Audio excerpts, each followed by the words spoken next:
día que fue proclamado por UNESCO en el año 99 en París, en la 30ª sesión de Naciones Unidas, y desde entonces numerosas instituciones anualmente se suman a esta iniciativa. España no es una excepción, hoy numerosas instituciones culturales se suman, como digo, al Día Mundial de la Poesía, que además, en el caso de España, coincide con el homenaje a una poeta muy querida en las letras españolas y en particular aquí en España, como es Gloria Fuertes.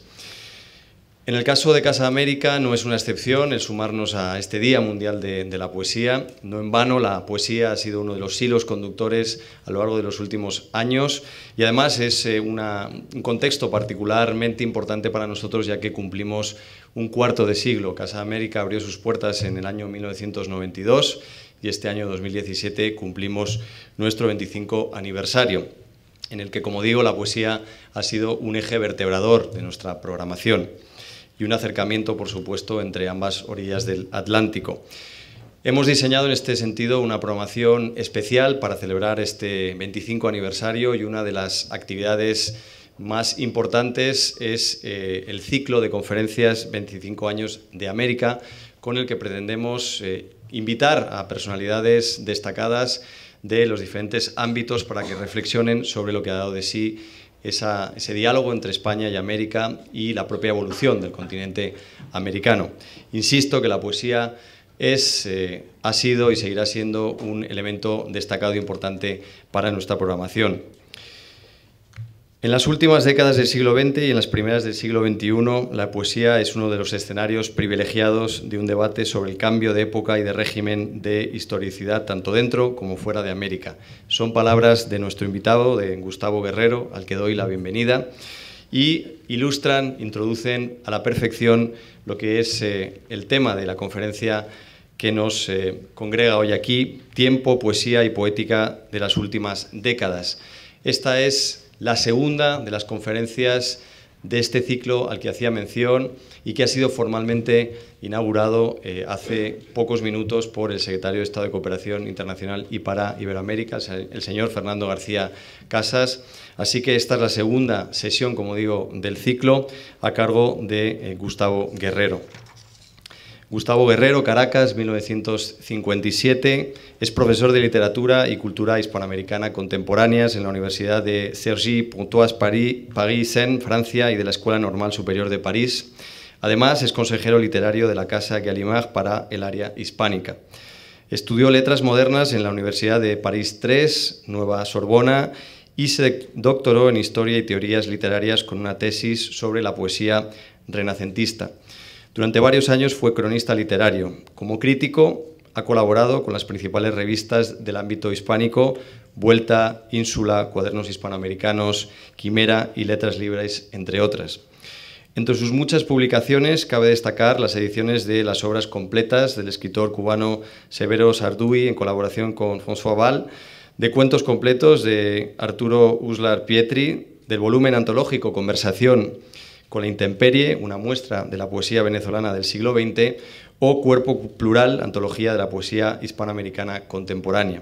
Como poeta es autor de los libros La sombra de otros sueños y Círculos del adiós, y como ensayista ha publicado, entre otras obras, Historia de un encargo, la cátedra de Camilo José Cela, con la que obtuvo el premio Anagrama de ensayo en 2008. Esta es una breve referencia a su trayectoria profesional, creativa y divulgativa. Además de todo esto, Gustavo Guerrero es un gran amigo de Casa América y en ese sentido agradecemos muy profundamente que haya aceptado la invitación para hablarnos de la poesía latinoamericana en los últimos 25 años en este ciclo de conferencias 25 años de América.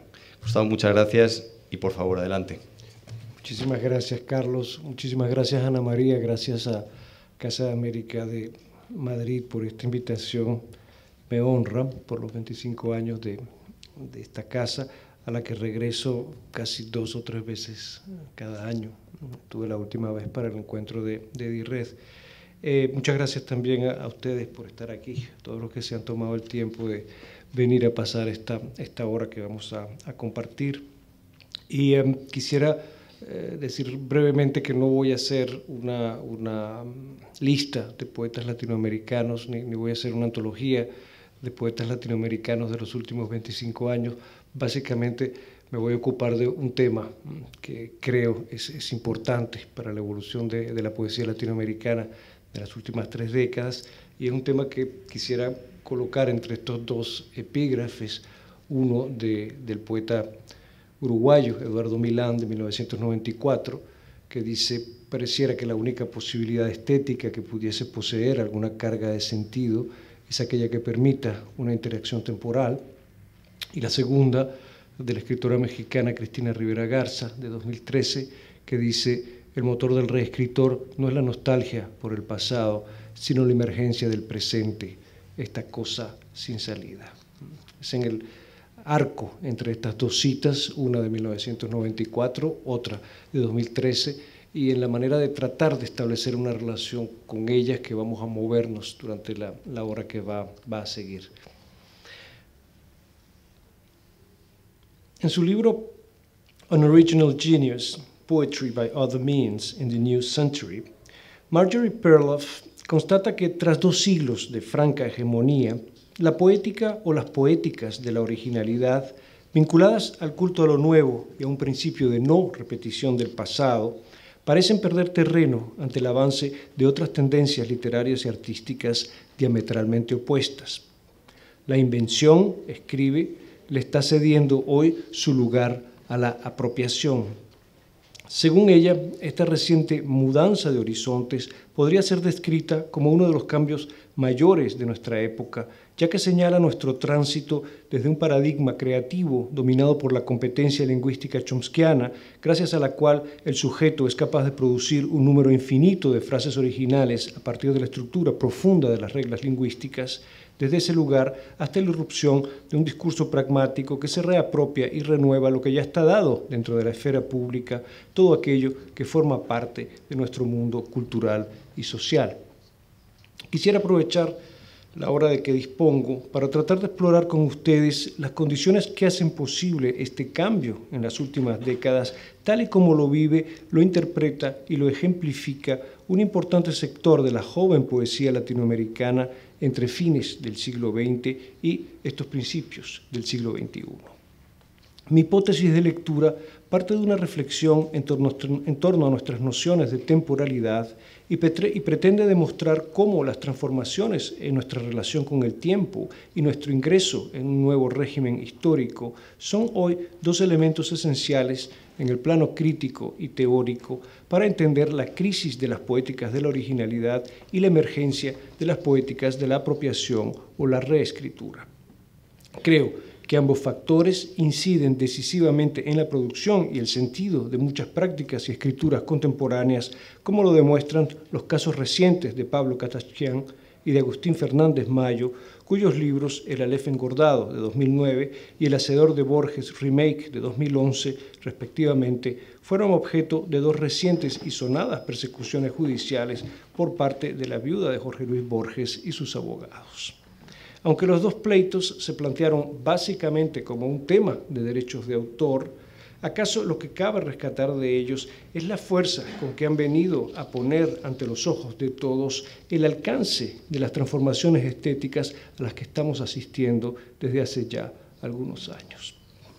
Voy a empezar nuestro recorrido por estas últimas décadas con un poeta latinoamericano, con un gran poeta latinoamericano, Octavio Paz. Ese Octavio Paz que en noviembre de 1989 sigue con especial atención la vertiginosa caída del muro de Berlín y escribe un breve libro, Pequeña Crónica de Grandes Días, donde analiza las consecuencias políticas de dicho acontecimiento dentro y fuera de América Latina.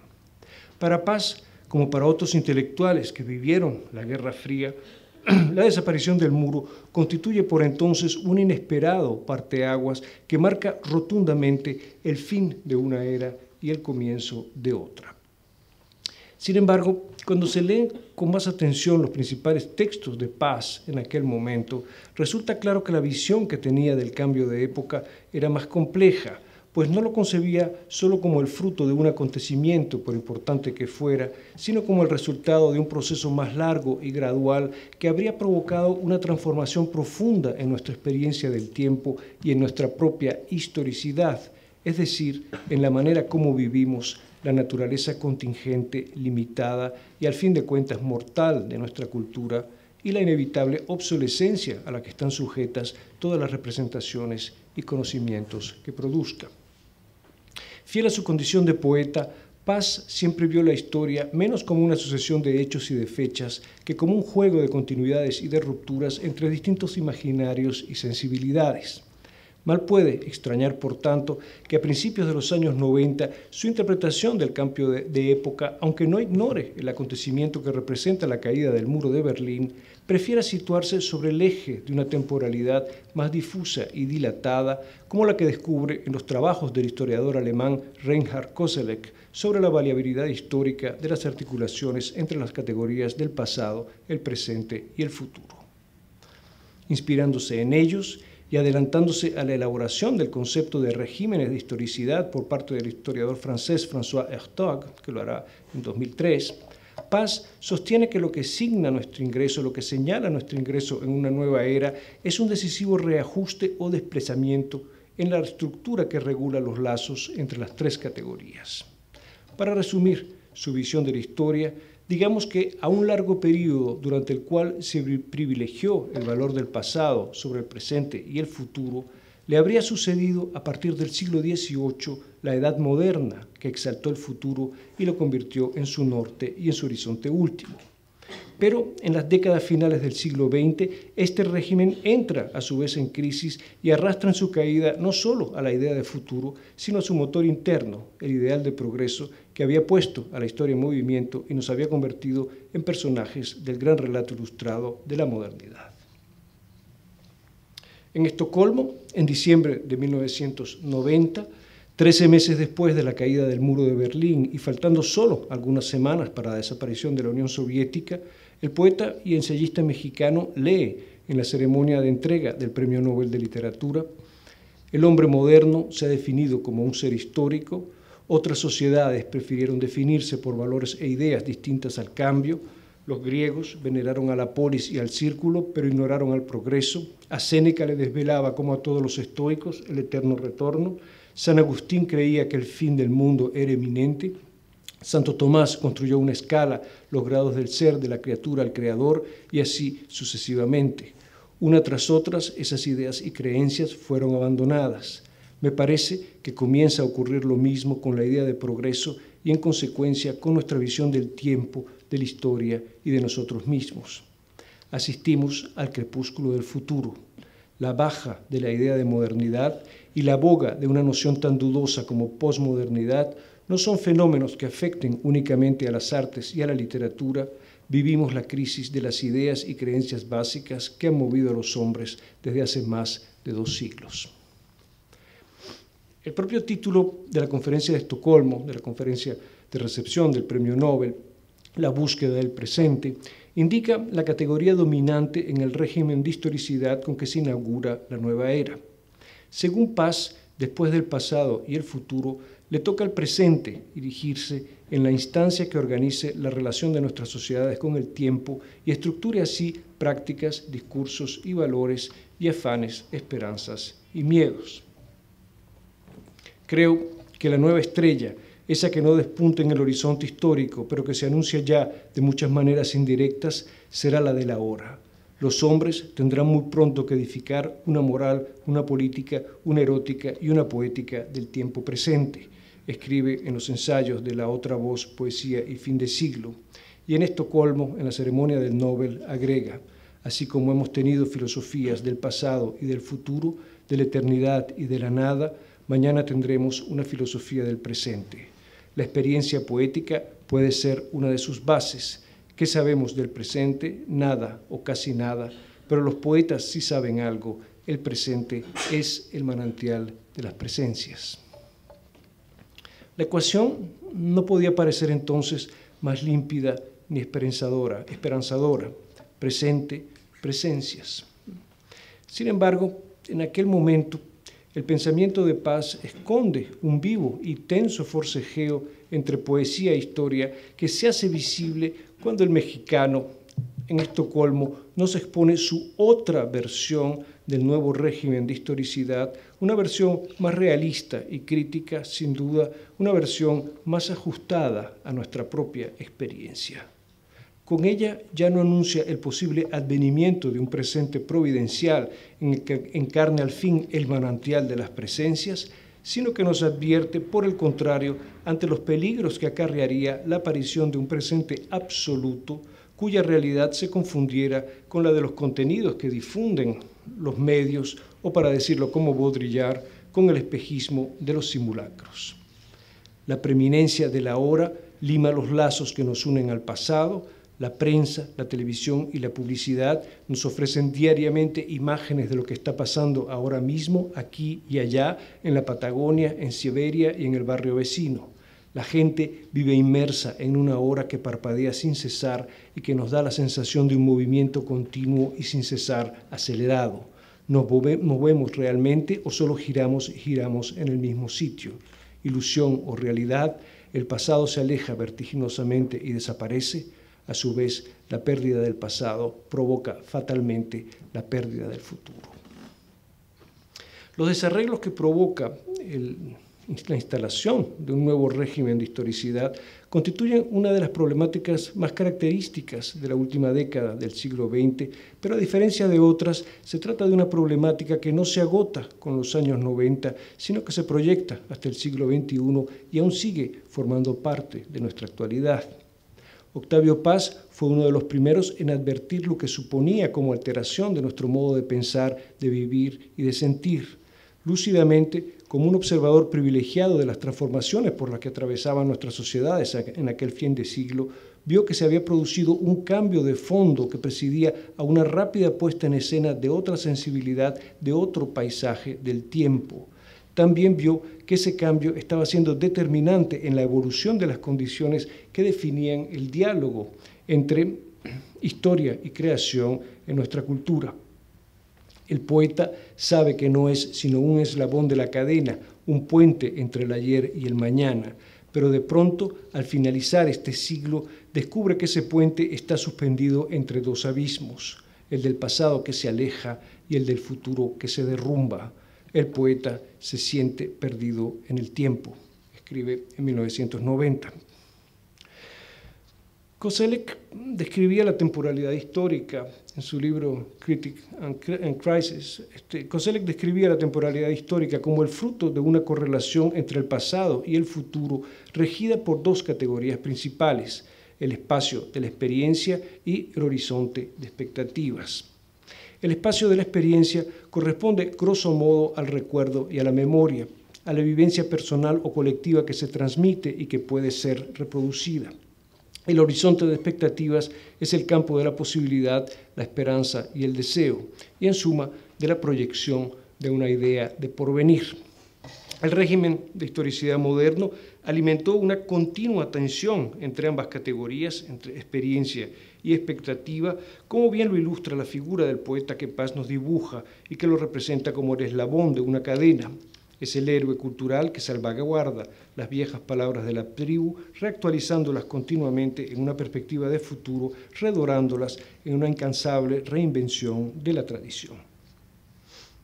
Con la entronización del presente y la aparición de un nuevo régimen de historicidad, no solo esta identidad del poeta, en general del escritor, entra en crisis, sino que aumentan sensiblemente las tensiones que socavan la estabilidad e identidad de los sujetos dentro de las sociedades contemporáneas. Un fenómeno cuya repetida tematización por parte de la poesía y la literatura trata de hacer visibles en el cambio de siglo las magnitudes de las transformaciones a las que se están asistiendo. Jugando con los terrores milenaristas de ese fin de siglo, Rodrigo Fresán imagina así en su libro La velocidad de las cosas de 1998, un mundo donde los escritores y los poetas han ido muriendo misteriosamente uno tras otros. En el relato con que Fresán cierra este libro, le deja la palabra a un sobreviviente que dice: no hace mucho leí que lo primero que se pierde cuando se deja de leer es la capacidad de abstracción a la hora de entender el pasado como un proceso orgánico y acumulativo, algo cierto y por lo tanto vigente. Adiós entonces a la facultad de hacer memoria y bienvenida sea la imposibilidad de entender el futuro como fruto y consecuencia de nuestras acciones pretéritas. Todo será puro presente y lo que ocurrirá será algo horrible, y será horrible porque significa que ni siquiera tendremos el último consuelo de un cataclismo final, súbito y regenerador. El fin del mundo transcurrirá, ya está transcurriendo en cámara lenta. El fin del mundo comenzó el primer día de enero del año 2000 con la abolición del pasado y el descubrimiento que de aquí en más todo será presente, porque ¿a quién puede seducirle la idea de ponerse a imaginar la hipótesis de un futuro en los albores de un milenio nuevo?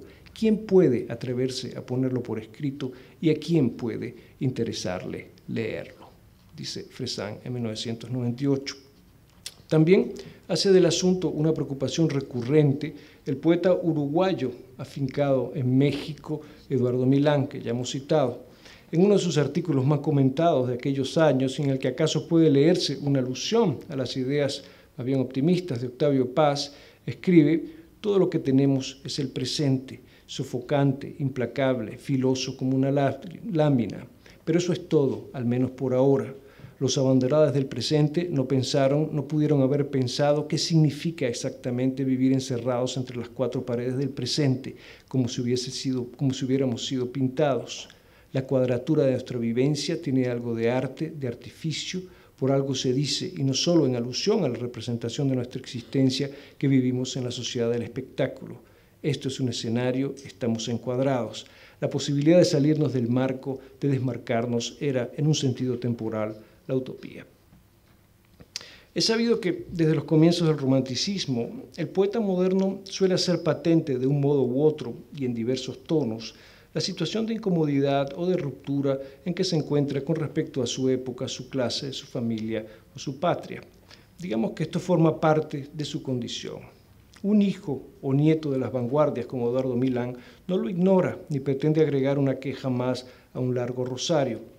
A mi modo de ver, lo que le preocupa a la sazón, como a otros de sus poetas contemporáneos, es algo distinto y que si se lee con cierta atención tiene que ver más bien con la posibilidad de atribuirle algún sentido a la marginalidad de la poesía en el mundo que se está configurando bajo la égida del nuevo régimen temporal. Porque en aquel contexto específico lo que se plantea no es ya, como en tiempos de Rubén Darío, el problema del lugar marginal o excéntrico del oficio y la escritura poética en nuestras sociedades. Lo que se plantea es la supervivencia misma de ese no lugar como una posición culturalmente significativa e incluso necesaria tras la mengua del valor del futuro. Milán es consciente de que como compañera de ruta de las principales utopías políticas y o espirituales del siglo XX, la poesía supo encarnar de un modo privilegiado la apuesta por un porvenir diferido o postergado, cuya erosión la priva de pronto inopinadamente de una parte esencial de su dispositivo de legitimación. El poeta actual no solo ha perdido origen o lugar, perdió fundamentalmente identidad. Cuando digo identidad, me refiero a identidad social, a figuración, ya sin ninguna posibilidad de vivir la otredad en tiempo real. François Hartog acuña el adjetivo presentista en 2003 para calificar a este presente del nuevo régimen de historicidad y lo describe como un dispositivo complejo, variable y sobre todo contradictorio, ya que recuerda en muchos aspectos al total simul que definía la eternidad para Plotino y San Agustín, un tiempo en el que ya no pasa nada, pero también se manifiesta como un presente moderno y secuencialmente atropellado, como un presente ávido y frenético que se mueve a una velocidad vertiginosa, produciendo y consumiendo continuamente su propia historia en una suerte de carrera sin fin hacia ninguna parte. Con su emergencia, con la emergencia de este presente, las categorías de Koselleck parecen redesplegarse de una manera diferente al interior del sistema temporal. Debe estimarse que la distancia entre la experiencia y la expectativa se ha ahondado hasta el punto de que se ha producido una ruptura entre ambas, o que estamos en todo caso en un momento en que las dos categorías se hallan como desarticuladas la una con respecto a la otra, se pregunta el historiador francés al final de su libro en 2003. La grabación de la crisis del humanismo moderno que acompaña el centramiento de la literatura y de los estudios literarios a los fines de siglo parece reflejar en muy buena medida este alejamiento o desarticulación entre experiencia y expectativa, pues se diría que en la nueva era presantista, como en el mundo apocalíptico de Fresán, ya nada de lo que haya sucedido antes sirve para prevenir, predecir o anticipar lo que ha de venir después. La pérdida de referencias afecta entonces por igual a la noción de futuro y a la noción de pasado. Es lo que nos muestra uno de los debates más sintomáticos del fin de siglo, el que se traba con la publicación del libro de Harold Bloom, The Western Canon, en 1994. Que el crítico norteamericano insista desde el primer capítulo en el tono elegíaco en que está escrito es un pronóstico y un signo de lucidez que la agria discusión que ha de seguir no hace más que confirmar. Pues, aunque esta discusión se ha de centrar esencialmente en torno al problema del relativismo de los valores estéticos y alrededor de las reivindicaciones de los grupos excluidos o ignorados por la tradición moderna, lo cierto es que la crisis del canon constituye a la vez uno de los escenarios más visibles y dramáticos de la dislocación y el reajuste de la temporalidad. Aquella eficaz maquinaria cultural que gracias a la famosa angustia de las influencias permitía administrar el poder del tiempo a la manera de una correa de transmisión cuyo movimiento creaba una relación necesaria entre pasado y futuro, de pronto parece atascarse al acabar el siglo cuando el pasado se desvincula del futuro y solo puede hablarse de una hora que se consuma rápidamente en sí mismo. La búsqueda de lo nuevo, de una originalidad que se negocia con la tradición heredada y se proyecta hacia el porvenir para hacerse imperecedera, pierde así su horizonte axiológico y pone de manifiesto la incompatibilidad profunda entre el presentismo y la vieja ecuación humanista que identificaba valor y duración. Como factores y productos del nuevo régimen de historicidad, las exigencias de un mercado editorial a corto plazo y de unos medios de comunicación obsesionados como la más inmediata actualidad contribuyen a la erosión de este sistema de producción de un capital simbólico y una escala de jerarquías. Quizá por ello resulta cada vez más difícil imaginar que un poeta o un escritor pueda alcanzar en vida aquellos niveles de consagración que antaño suponían una forma anticipada de posteridad, o sea, un lugar en el canon. ¿Qué se dice cuando se empieza a decir por entonces que ya no habrá otro Borges ni otro Neruda? Víctor Mendiola. La desaparición de las grandes figuras de la poesía hispanoamericana y española ha creado un vacío y una fuerte competencia. Se nota tanto en las antologías y revistas como en los festivales la búsqueda de quiénes son los mejores poetas. Pero algo falla. Ni las antologías, ni las revistas, ni los festivales logran establecer un nuevo paisaje, un nuevo canon. Víctor Mendiola, 2007. Poco antes, Bolaño lo había dicho de otra manera, la perdurabilidad ha sido vencida por la velocidad de las imágenes vacías. El panteón de los hombres ilustres, lo descubrimos con estupor, es la perrera del manicomio que se quema. Y hace unos días apenas lo dijo alguien más, a ver si logró. Lo dijo Javier Marías. El concepto de posteridad para un libro ya es algo pasado y pensarlo para un escritor es ridículo y cuanto más tiempo pasa, más ridícula es esa idea. Javier Marías, hace aproximadamente 10 días, en el ABC y en El País. Bloom lo advierte ya en su libro, cuando describe lo que está en juego en aquel debate. Cito, el asunto crucial ahora es el de la mortalidad o inmortalidad de las obras literarias, señala empleando la metáfora consagrada para referirse al vínculo entre valor y duración. Nuestra instalación en un régimen presentista no solo parece trastornar en este sentido el estatuto y las condiciones de producción de la poesía, sino que afecta también los modos de lectura y la recepción en general al modificar un patrón evaluativo que se había mantenido bastante estable hasta ahora. Y es que el principio de apreciación basado en una forma de novedad o de originalidad inagotable que perduraría más allá de su época y se erigiría en modelo de una escritura por venir, no puede seguirse sosteniendo sin matices en una era dominada por el ahora en la cual los tiempos de obsolescencia de lo nuevo han adoptado un ritmo vehemente hasta el punto de provocar el colapso de la idea misma de originalidad o novedad. En este presente presentista, que acto caracteriza, recordémoslo, por la grabación o la desconexión o desajuste entre experiencia y expectativa, el modelo humanista que asocia valor y duración empieza a convivir progresivamente con otro que asocia valor e inmediatez. Este no tarda en hacerse palpable en las nuevas poéticas emergentes y pronto hallará sus medios de expresión idóneos como práctica artística gracias a la revolución tecnológica y en particular al desarrollo de una plataforma como Twitter. El tweet es el presente en su modo más precario, escribe Cristina Rivera Garza en 2007.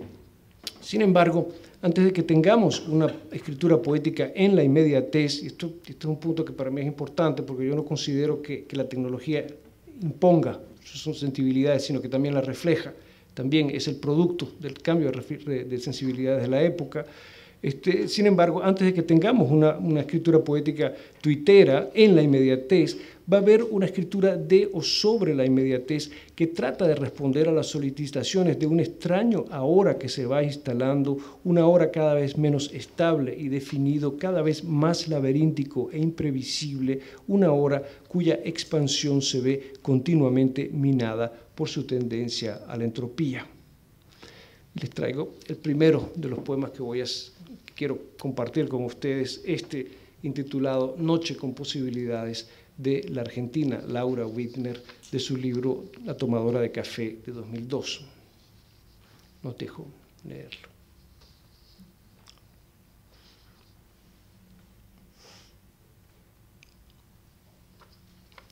Haciendo un balance de las últimas tendencias a finales de los 90, Martín Prieto y Daniel García Helder señalan en una sonada conferencia que se publica en Buenos Aires, cito, lo insustancial, lo perecedero, la modalidad ontológica más actual, los productos alimenticios, las marcas y las modas efímeras, el tiempo de la poesía argentina de los 90 y 2000 es el presente, no el pasado, ni mucho menos el futuro. Habría que contabilizar las veces que aparecen en poemas las locuciones presente puro y puro presente. Lo mismo podría haberse dicho de mucho de lo que se está escribiendo en aquel momento en otros países latinoamericanos o incluso en España, bajo la perspectiva de la poesía de la experiencia. Allí abundan las anotaciones, los apuntes a mano alzada, las instantáneas y los esbozos, las enumeraciones y las listas, todo tipo de escritura breve, acumulativa y paratáctica que permite acercar lo enunciado a las condiciones de la enunciación misma. Entre ellas, la minuta y el modelo de las entradas del diario, el haiku, el epigrama, se reciclan genéricamente y parecen impregnar las nuevas poéticas de la inmediatez en verso, en prosa, en papel y muy pronto en línea. Como un signo de los tiempos con el que se juega críticamente el juego especular del reflejo, el índice o la alegoría, momento, escritura y fragmento empiezan a rimar en un sinnúmero de poemas y pronto de pantallas que surgen como desligados de una narrativa previa que tienden a diversificarse indefinidamente, abismándose en su propio ahora y que tratan de cernir la inestabilidad, la velocidad o la profundidad del transcurrir del tiempo y de nuestro transcurrir en el tiempo dentro de un nuevo régimen temporal. Les dejo este poema del chileno Germán Carrasco, de 2001, de su libro Calas, intitulado Lista.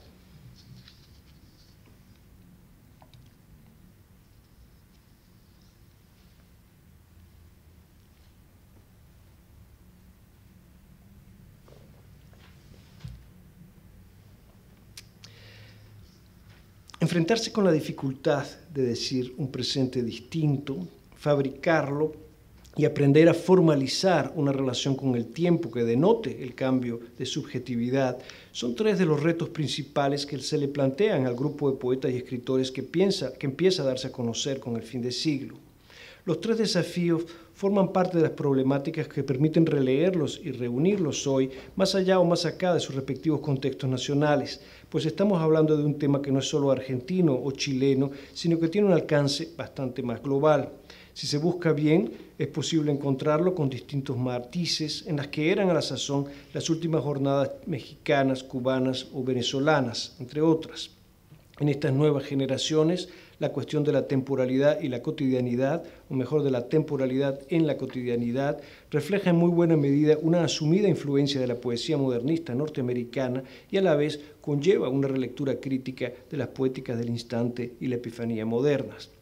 Hay que insistir en esto último, ya que se trata de un punto clave. Existe una no menos visible solución de continuidad con otros presentes del pasado, sobre todo si se toman en cuenta dos características que hacen irreductible este presente y la gestión de este nuevo presente a las influencias y modelos previos que he mencionado. Por un lado, la noción de lo fugitivo y lo transitorio no es la misma en los 90 y en los 2000 que en tiempos de Baudelaire, Apollinaire o Neruda, pues nuestro presente presentista parece más efímero que los de entonces y es infinitamente más diverso y desesperanzado. En este ahora nadie se siente ya combatiendo heroicamente como el poeta de Caligram, cito, en las fronteras del porvenir y de lo ilimitado. Por otro lado, nos encontramos ante un presente comprimido, instantáneo o intrascendente, un presente que, como señala Andreas Uysen, incorpora su propia usura y acaba devorándose a sí mismo. Su horizonte inmediato es la caducidad que lo traduce a menudo en residuos, basura y escombros. A fines de los 90, el crítico alemán hace hincapié en esta diferencia que nos aleja de la visión más tradicional del tiempo en el siglo XX y que, según él, resulta a la vez de la diversificación neoliberal del consumo, de la revolución tecnológica y de una redefinición profunda del culto a la novedad. El ingreso en este tiempo flamante y reinoso, incesante y deleznable, un tiempo del cual el pasado y el futuro parecen haberse retirado súbitamente o que acaso los subsume, provoca, como ya vimos, una crisis de las identidades contemporáneas que en el caso de los poetas no solo libera a muchas voces emergentes de una canónica y blumiana angustia de las influencias, sino que las rodea además de una cierta individualidad, incluso de una cierta insularidad que raras veces se enuncia literalmente, pero cuyo halo se puede leer a menudo entre líneas. La historiadora o la especialista Ana Porrúa lo advierte en un artículo sobre la poesía sureña de la década. Desde lo explícito, algunos poetas de los 90 parecen no tener padres literarios. Es verdad que, como ella misma reconoce, se trata de un espejismo o una ilusión pasajera, pues cuando se mira con cuidado se descubren siempre las lecturas que están detrás o alrededor o en el fondo de estas escrituras, las tramas históricas y textuales en que se inscriben. Sin embargo, no es menos cierto que la dificultad para marcar filiaciones y pertenencias, la problematización de los vínculos con el pasado y el borrado o a lo menos el emborronamiento de un relato genealógico constituyen experiencias comunes y determinantes. Hay una suerte de caída y mesa libre que por distintas causas históricas hace del fin del siglo XX y el comienzo del XXI un momento en que parece necesario volver a empezarlo todo desde cero. No son pocos los poetas que asientan así un testimonio de su sentirse flotando o derivando sin anclajes, sobrevivientes en un mar abierto donde el mapa de la tradición y de los tesoros heredados resulta ya de tan escasa ayuda que ni siquiera el parricidio parece pertinente o necesario. Si en Chile un sector de la poesía emergente en los 90 se reconoce así en la imagen del náufrago, en Venezuela uno de los principales poetas de esa misma generación hace de la figura del náufrago toda una ética y una estética. Me refiero a Luis Moreno Villamediana.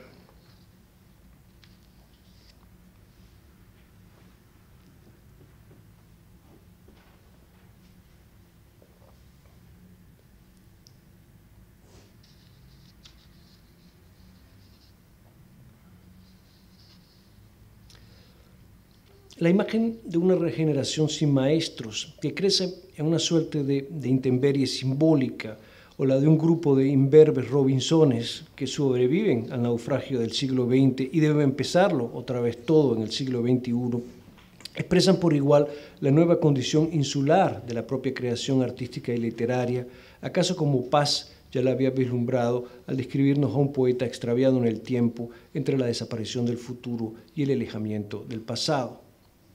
Bolaño, otra vez. El tesoro que nos dejaron nuestros padres, o aquellos que creímos nuestros padres putativos, es lamentable. En realidad, somos como niños atrapados en la mansión del pedófilo. Algunos de ustedes dirán que es mejor estar a merced de un pedófilo que a merced de un asesino. Sí es mejor, pero nuestros pedófilos son también asesinos. Paul Virilio emplea el oxímoron inmovilidad fulgurante para dar cuenta de la contradictoria condición de este presente en que la velocidad secreta una imagen de cambios constantes, pero a la vez la usa y la agota tan rápido que al final parece que nada se transforma y que de todo solo queda un puñado de sensaciones dispersas o un campo de ruinas. Así como de cara al nuevo régimen de historicidad es necesario mirar conjuntamente memoria y amnesia, según enseña Andreas Uysen, también habría que asociar, pues, aceleración y estagnación o aún actualidad y obsolescencia. Todos estos pares van juntos, pues al igual que el viejo Saturno, el flamante presente presentista es un ogro ávido que devora apresurada e incesantemente a sus hijos, hasta el punto que las poéticas de la inmediatez, la incomunicación y el ahora eterno, las poéticas de la fábrica del eterno presente, se ven cada vez más erosionadas a principios del nuevo milenio por una crítica que pone en tela de juicio el reino del presentismo. Ya en 2004, Beatriz Arlo había escrito en una de sus escenas de la vida posmoderna: el presente no debería mirar hacia adelante con la libertad de un Robinson que se siente el primer hombre en su isla.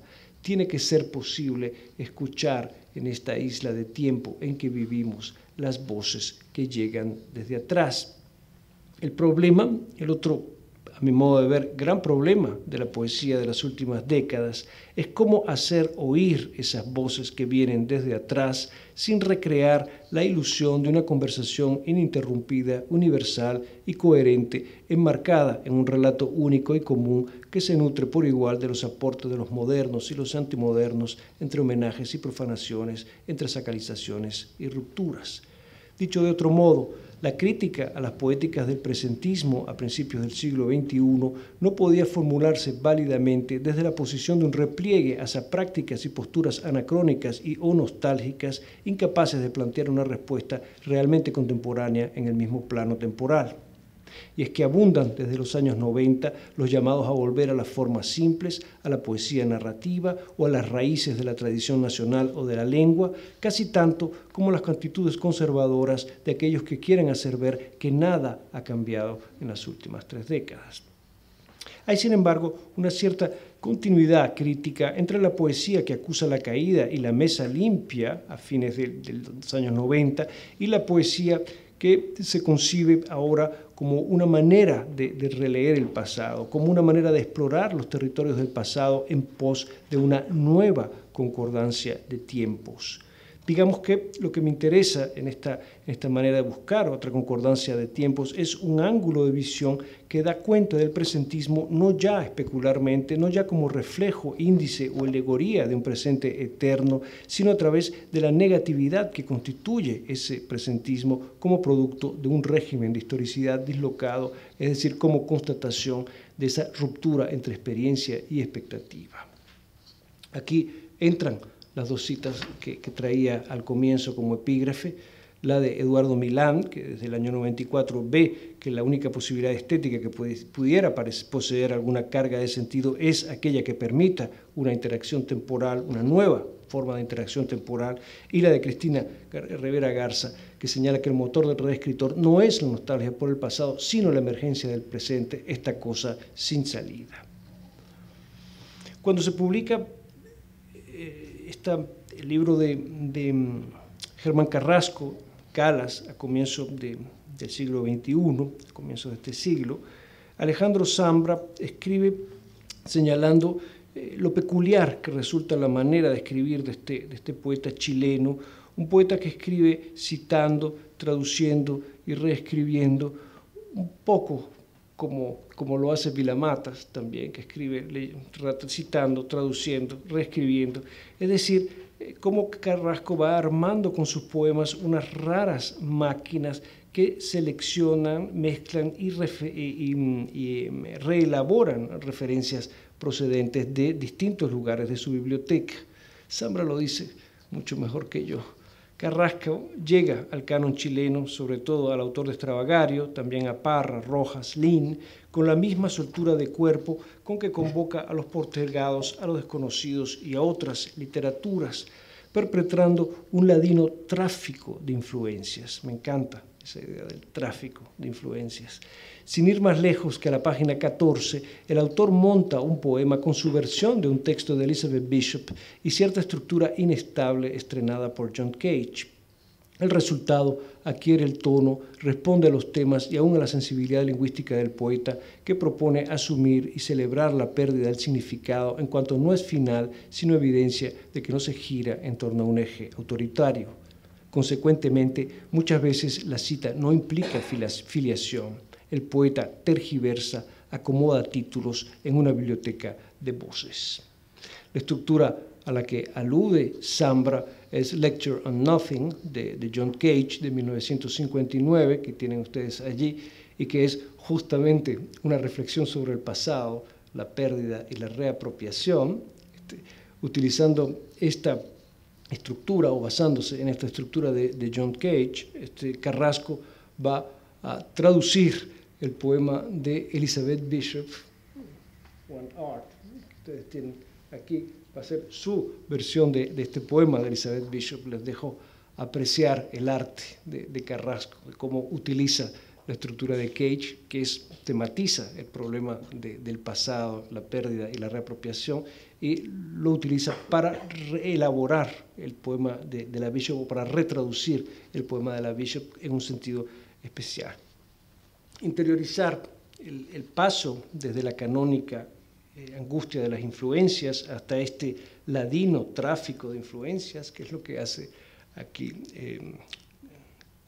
Carrasco, supone disponerse a reacomodar indefinidamente una biblioteca de voces, o escucharlas o hacerlas oír en nuestra isla de tiempo, no persiguiendo ya la reconstrucción de una continuidad, una historia o un relato único de filiaciones definidas, sino tratando de poner de manifiesto creativamente la necesidad de buscar otras alternativas ante la dislocación temporal que signa lo contemporáneo y que sitúa al pasado, a los pasados, en una situación de alteridad inédita.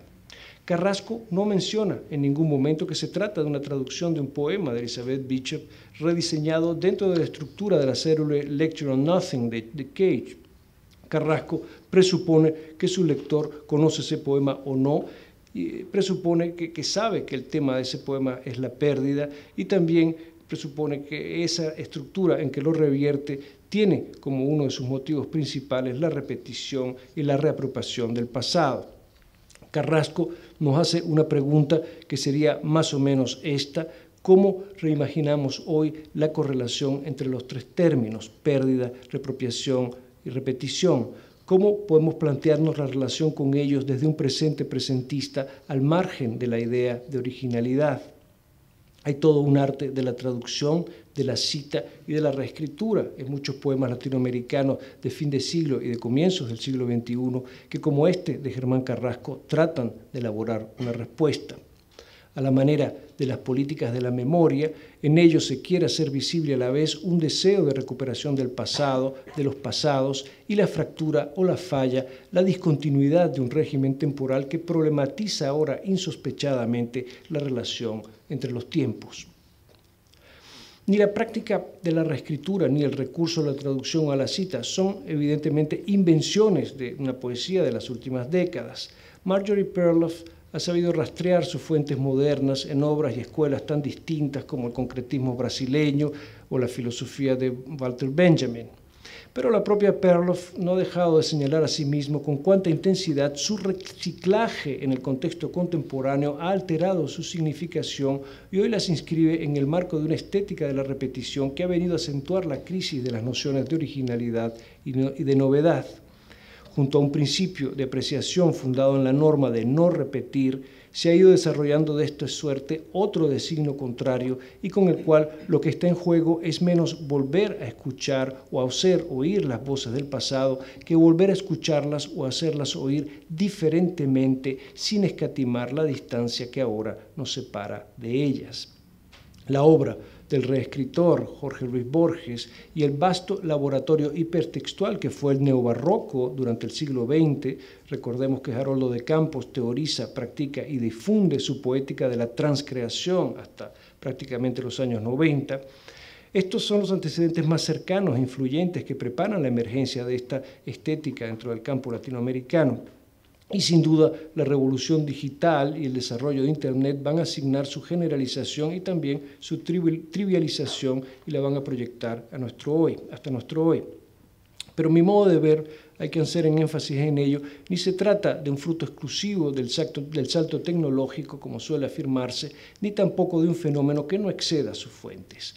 Reescribir, traducir y citar son también las herramientas de una particular estrategia de interacción temporal que desde el siglo pasado constituye una respuesta poética al callejón sin salida del presentismo.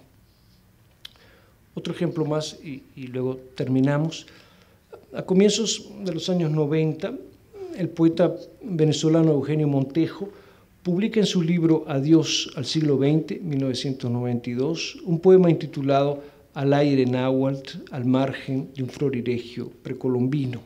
Este poema es a la par un homenaje a la poesía de México antiguo y un fino ejercicio estilístico de imitación del lirismo azteca, tal y como nos fuera transmitido por el archivo provisto por los traductores del Colegio de Tlatelolco y el padre Garibay. Esto en 1992. 10 años más tarde, el poeta mexicano Luis Felipe Fabre incluye en su plaquette una temporada en el Mictlán, seguido de una calavera de don José Gorostiza, 2003, una serie de poemas que tratan de dialogar también con la literatura y la cultura mexica.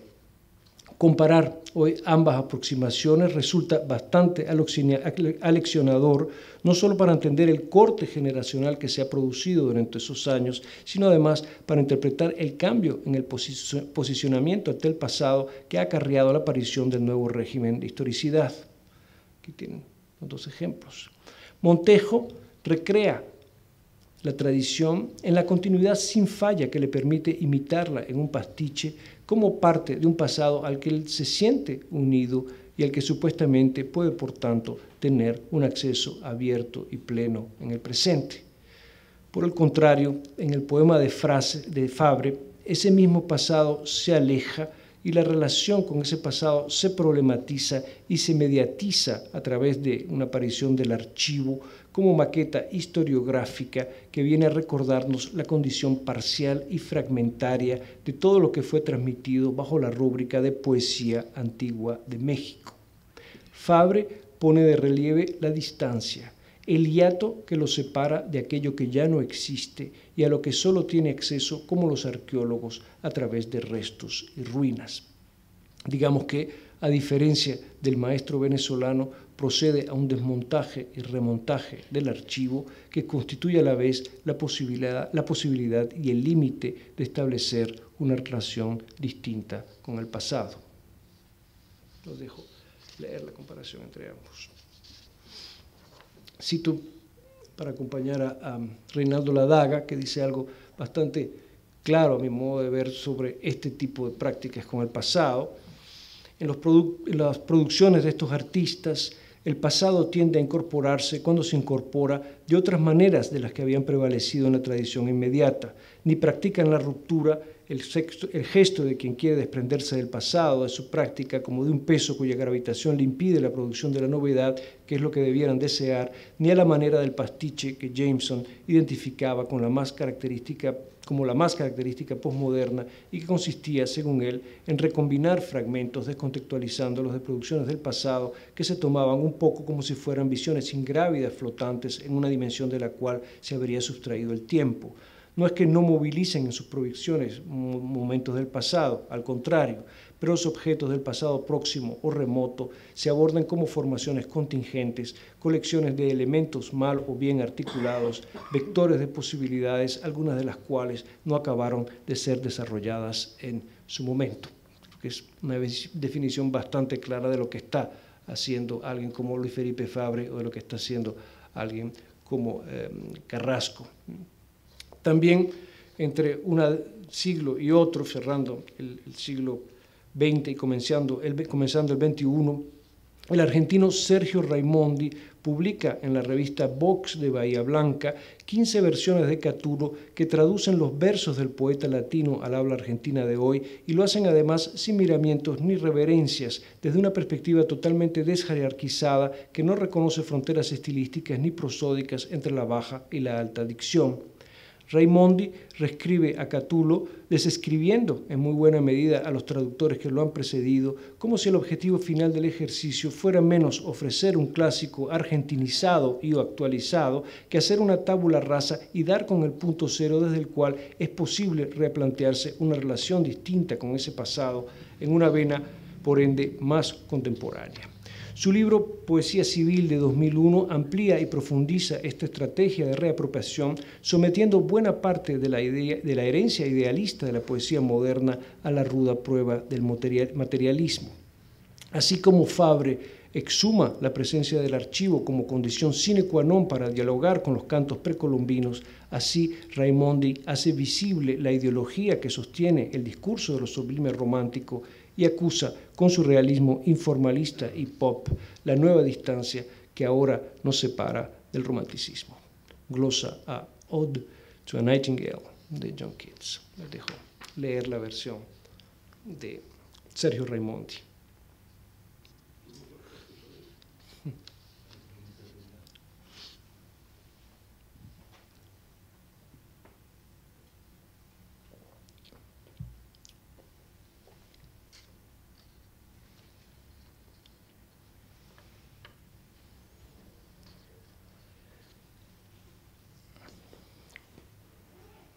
Concluyo.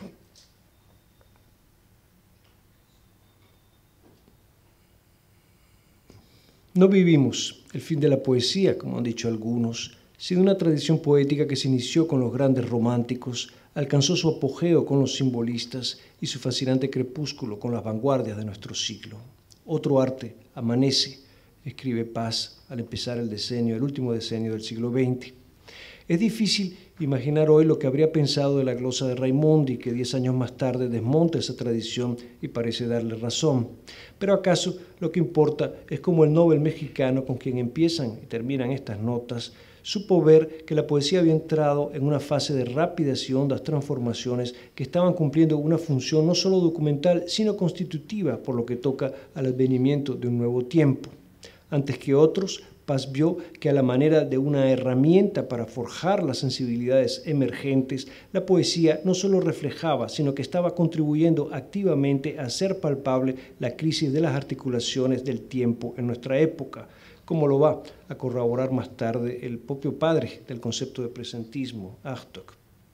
No otra cosa hizo el romanticismo a fines del siglo XVIII y a principios del XIX, ser la fábrica y el escenario donde se desplegaban las nuevas subjetividades que representaban una vuelta de los tiempos.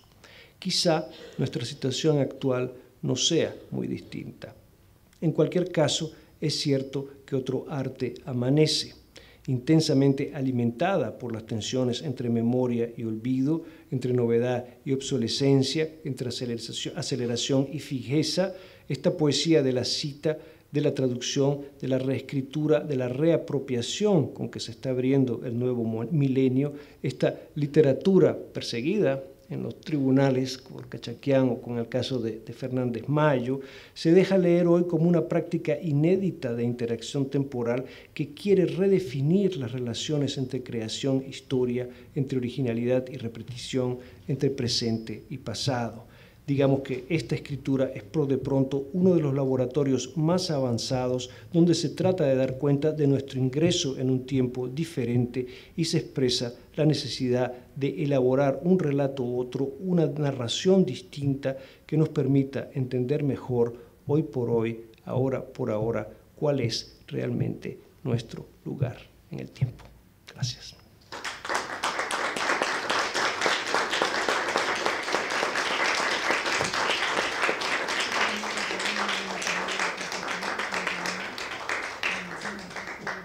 ¿Dónde lo sitúa usted? El tiempo, o sea, sin pasado no podemos vivir. Encajonados en el presente nos volvemos locos. sin perspectivas de futuro, pero claro, siempre estamos en el pasado, ya no está, el presente es lo único que está, el futuro no ha llegado, pero bueno, el tiempo, los filósofos, Heidegger, todos estos en Hispanoamérica o lo que usted ha estudiado, ¿qué concepto del tiempo tienen? ¿Y en qué tiempo vivimos? Esa es la pregunta que he tratado más o menos de plantear a todo lo largo del ejercicio. En realidad, me gustaría tener una respuesta clara para usted, pero sobre todo lo que tengo es una pregunta, ¿no? ¿En qué tiempo vivimos? Y creo que una poesía contemporánea, como dije hace un rato, o una cierta poesía contemporánea, y no solo poesía, también la escritura contemporánea, es uno de esos lugares donde quieren hacerse visible ese momento en que estamos, quiere hacerse visible lo contemporáneo como aquello que señala la nueva articulación del tiempo. Dígame.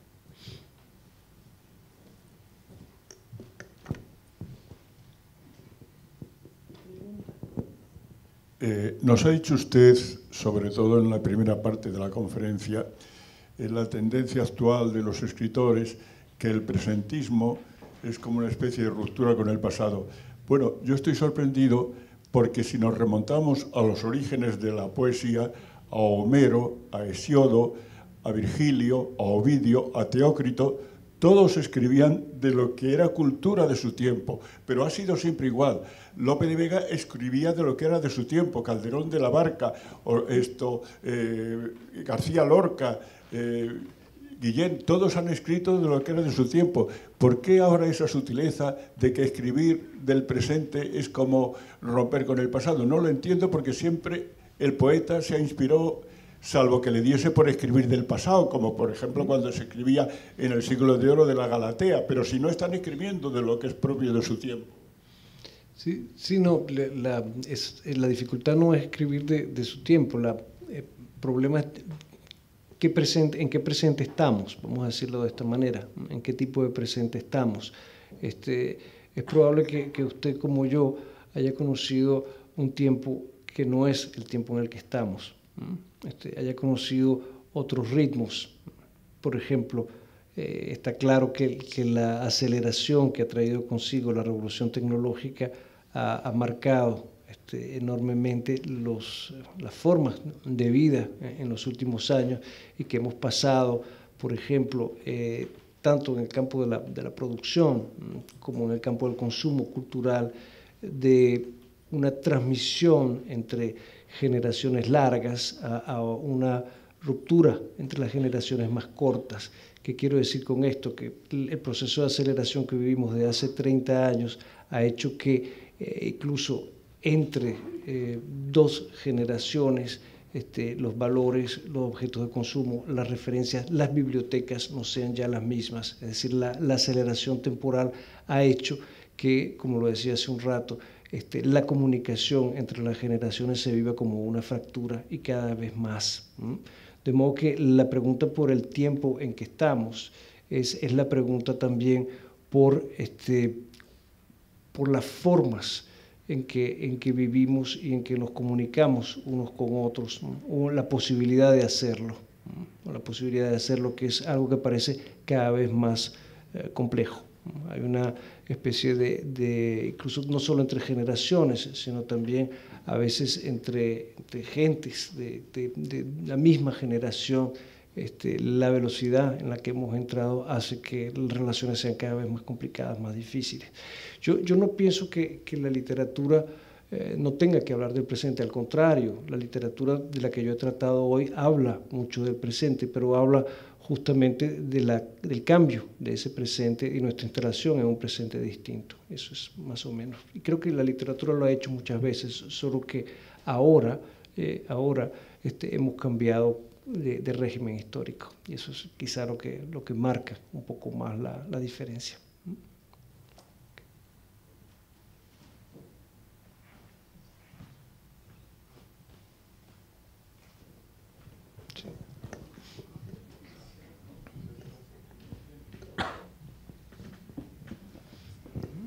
Gustavo, mencionabas, hablabas de los casos de Cachadián y de Fernández Malo. Esos casos me parece que ponen de manifiesto que nos encontramos ante una divergencia entre dos legalidades por completo distintas. Una legalidad literaria que, como bueno, nos narraste muy bien, hace de la apropiación uno de los principales valores en un momento de disolución de los valores o de las instancias que determinan el valor en literatura, y por otra parte una legalidad externa al ámbito de lo literario que aún se articula en torno a cuestiones como la originalidad o la autoría. Quería que, para quienes no conozcan los casos, nos los resumas brevemente y nos cuentes si ves alguna posibilidad de que este conflicto de legalidades se ha echado por tierra en algún momento. Sí, hay un problema. Vamos a ver, yo conozco a Agustín Fernández Mayo, lo conozco bastante bien, a Cachaquián no lo conozco, y creo que ni lo que hizo el uno, ni lo que él hizo el uno, ni lo que hizo el otro son plagios. Estemos muy claros en eso, allí no hay plagio. Lo que la ley castiga es el plagio, que supone un nivel de dolo, de práctica dolosa, y supone una apropiación y un goce económico de lo ajeno.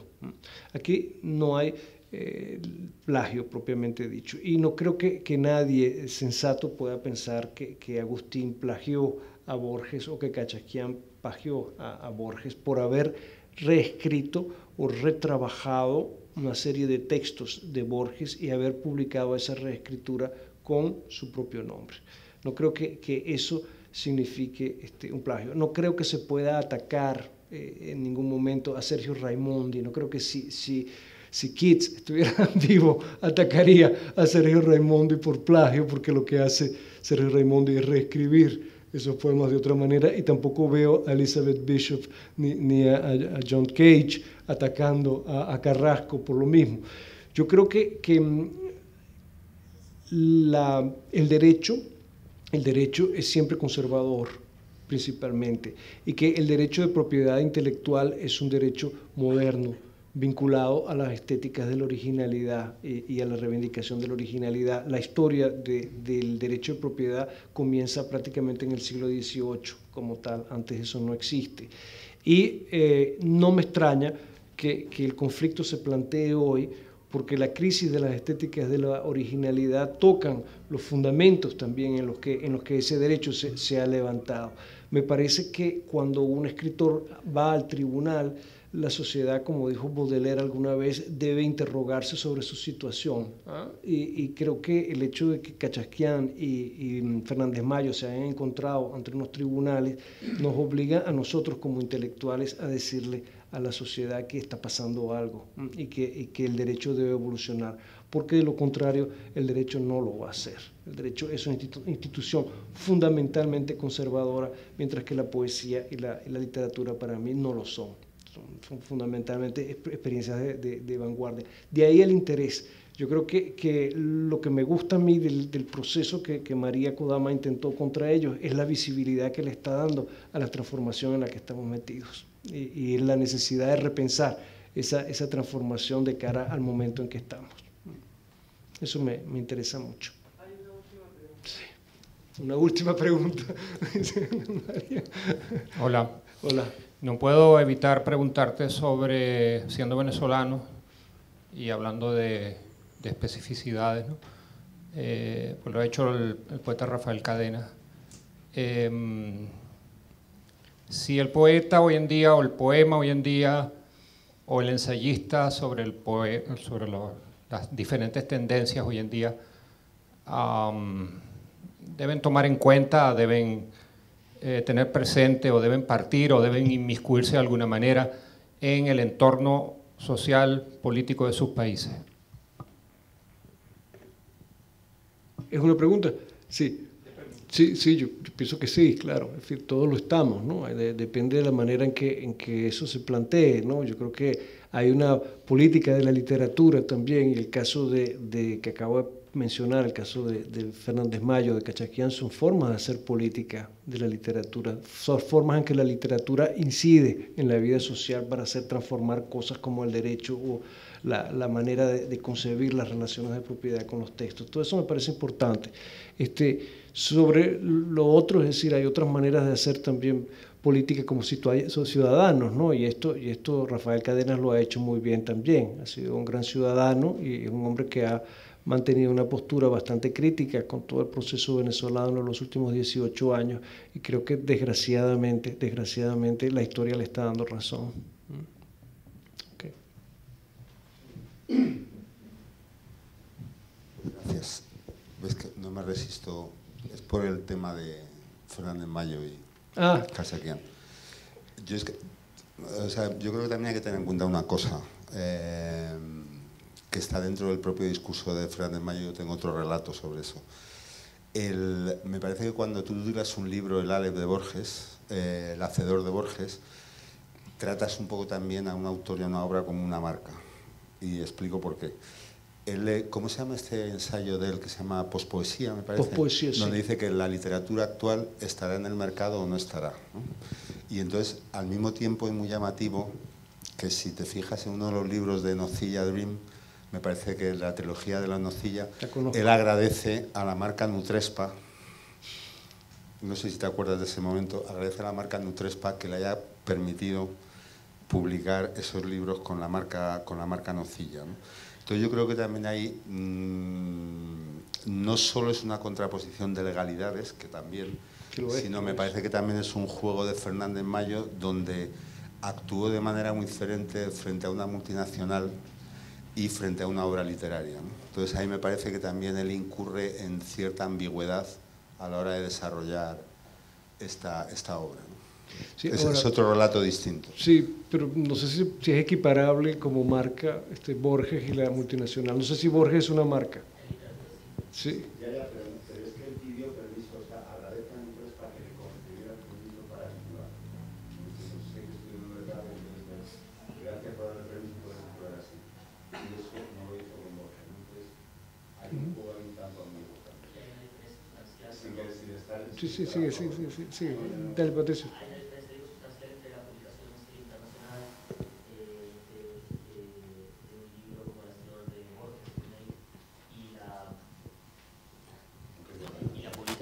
Digo que hay una diferencia sustancial entre la publicación en un sello internacional de un libro como El Hacedor de Borges Remake y la publicación de 200 ejemplares autoeditados por parte de Fernández Mayo de un libro como El Aleph engordado, que además no es sino la apropiación de un mecanismo, una apropiación, en mi opinión, brillante de un mecanismo que el propio Borges llevó a cabo. No hay nada más borgiano en cuanto a una lógica de escritura, una lógica que determine el motor de la producción de esto que la que Pablo Cachadián lleva a cabo con su obra.